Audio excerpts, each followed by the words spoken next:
So with our handsome Mr. Bernie, we're going to warm up with maybe a little bit with some find its, with some check-ins, with either name recognition or working a couple recalls. But then I want to dive into a couple other little topics with this handsome guy. He's doing a really nice job.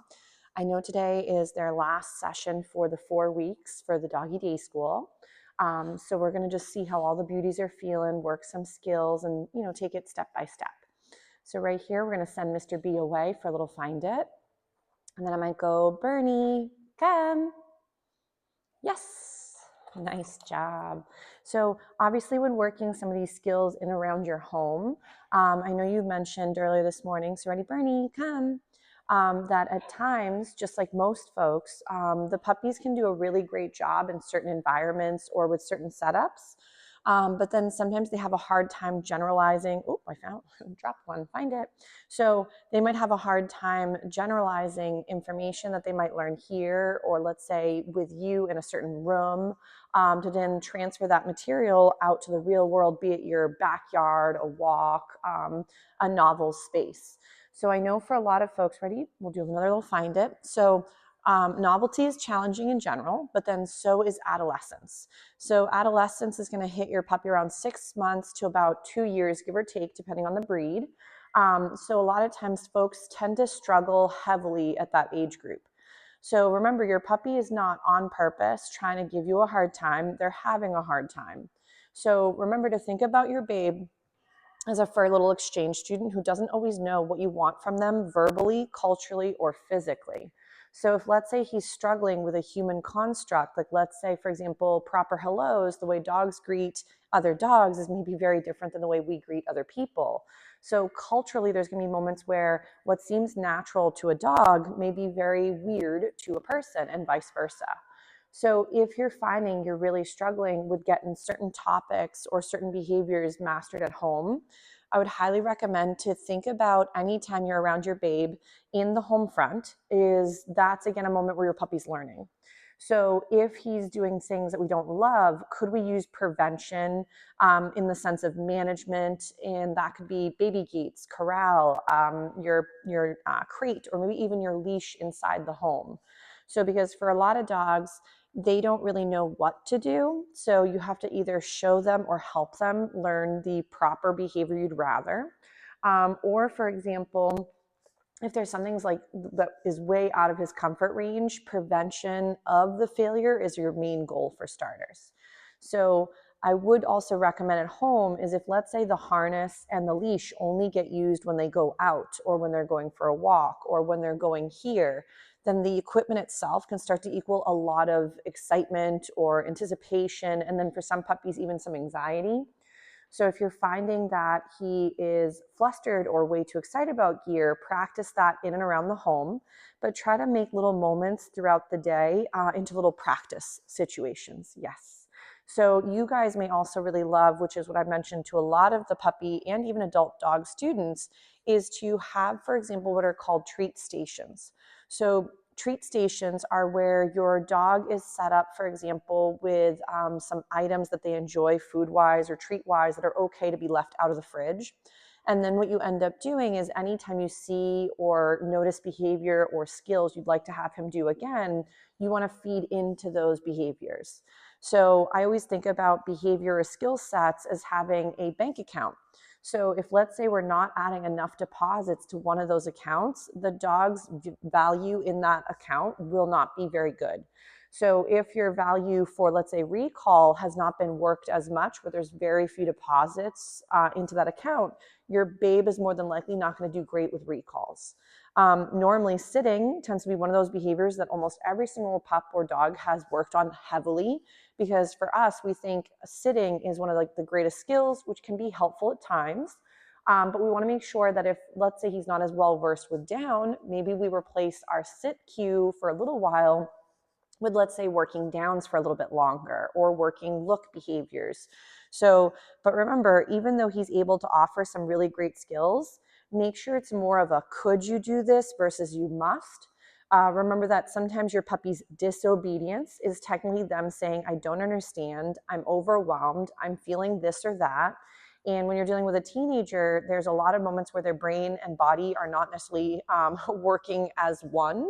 And sometimes that's where your genetics will come out really heavy too. So if you're dealing with a poodle mix, a lot of times that mouthiness and retrieving capability is definitely there, since they're water dogs and meant to go retrieve things. So there could be moments where genetics can come out harder, but not with like direction. So it's almost like, let's say you were really great at hitting, but instead of doing karate, you just hit anything. And that's the problem, is a lot of times dogs' natural behaviors come out, but we've deemed it a bad behavior, because for us, we think of good and bad, again, behavior. But dogs just view it as either natural instincts or natural dog behavior, but it doesn't have, from our perspective, the appropriate outlet. So I'm going to do maybe a couple little weights for Mr. Handsome right now. If he's a little excited, I'm not going to add tons of distance. I'm just going to add a little bit of wiggling through my body. So that way we're starting to help generalize that, like, while I'm doing other things, it doesn't mean to come forward till I call. So Bernie, come. Nice. So if, for example, he's doing a really nice job with some of these weights, you might throw in again like those 3 Ds like we've discussed in the past. So if he's a little eager, we're going to tell him to wait. And those 3 Ds, again, he's like, lady, I'm starving, are going to be consisting of your distraction levels, your distances, and your duration. So for right now, we're going to have him wait. If he wiggled again, I would reset him up roughly where I had originally hoped he would sort of hang out in. So right now he's waiting, and I go, Bernie, come, and call him into my space. Good job. You'll see that in the beginning, my time frames could be longer and shorter depending on how well he's doing. So you're going to always tweak your criteria, so that way you can, again, make sure you're setting them up for success. If we make things really challenging, then most of the time things are unattainable from the puppy's perspective, and we get frustrated, they get confused, and then no one's having a good day.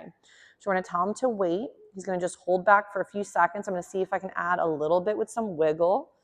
He's just hearing, oh, he says, hold up, we found a crumb. That was the crumb he missed earlier. So if my puppy breaks, I'm not going to scold him or get upset.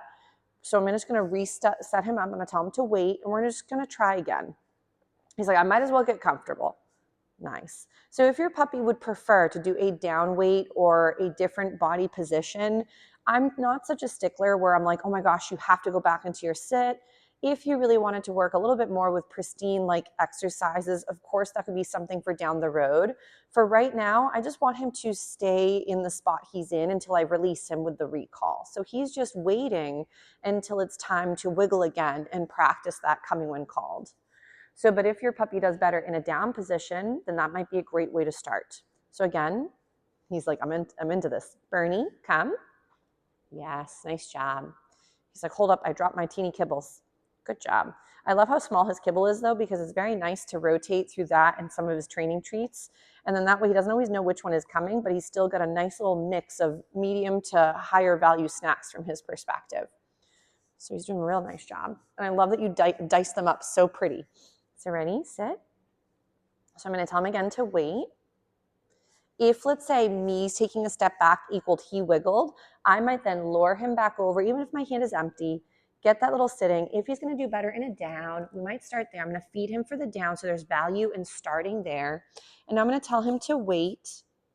And then I would go ahead and add a little bit of movement, distance, or distractions, depending on what he's doing. Right now, there's always distractions technically in the building. There's noises, there's different, the other pups are sometimes talking and doing their thing while they're waiting their turn. So there's going to be still always distractions. In your home, it might be a little softer, or because that's his norm and his most comfortable environment, he must do probably certain things even better there than here. So again, he is waiting.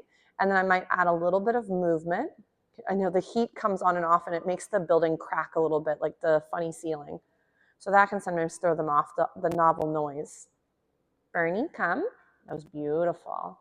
So as he gets more and more fluid, you might even also give him a little break with sort of doing the find it. And the reason behind that is if, let's say, I worked several weight exercises, it might get really stagnant from his perspective. And remember that a lot of these skills have very little value to your puppy. So if your puppy thinks this is the silliest thing ever, they're probably more than likely feeling that way till, again, we show them there's a different way to feel about these skills. So most of the time for us too, if we don't find certain things valuable, we don't like to do it. If they don't bring us joy or a feeling of achievement or some sort of out, we tend to not benefit from our perspective to do those skills. So for the dogs, we want to make sure, ready, down. Yes, nice job. That when we're practicing, are we creating value in the stuff we want them to do again later? So down the road, these would turn into intermittent reinforcement moments. So we'd be going from like the Coke or the snack machine, where every time you put your dollar in, you get your thing, to now we turn into the slot machine.